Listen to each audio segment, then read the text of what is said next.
సినీ రంగంలో నిలదొక్కుకోవాలంటే ప్రతిభతో పాటు అదృష్టం కూడా ఉండాలి. కొందరు హీరోయిన్ల విషయంలో లక్కు చాలా కలిసొస్తుంది. ఇప్పుడు మనం మాట్లాడుకుంటున్న హీరోయిన్ నటించిన 7 సినిమాలు అట్టర్ ఫ్లాప్ అయ్యాయి. ఆమె తెలుగు, తమిళం, హిందీ భాషలలో స్టార్ హీరోలకు జోడీగా నటించింది. తక్కువ సమయంలోనే స్టార్డమ్ సంపాదించుకుంది. కానీ ఈ మధ్య కాలంలో ఆమె నటించిన సినిమాలు వరుసగా డిజాస్టర్ అయ్యాయి. అయినప్పటికీ స్పెషల్ పాటలతో రచ్చ చేస్తుంది. ఆ హీరోయిన్ పేరు పూజా హెగ్డే.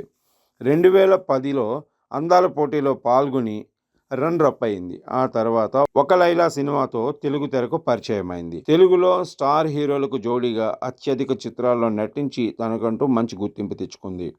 తక్కువ సమయంలోనే ఓ వెలుగు వెలిగిన పూజ ఆ తర్వాత జోరు తగ్గించింది. ఇటీవల ఆమె నటించిన చిత్రాలు అంతగా ఆకట్టుకోవటం లేదు. అయినా ఆమెకు అవకాశాలు క్యూ కట్టాయి. ఇప్పుడు చేతి నిండా సినిమాలతో బిజీగా ఉంది.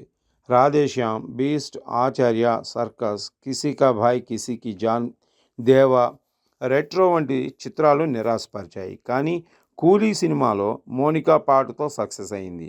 అలాగే ఇప్పుడు విజయ్ సేతుపతికి జోడీగా జననాయకుడు సినిమాలో నటిస్తుంది. ఈ సినిమా సంక్రాంతికి విడుదల కానుంది.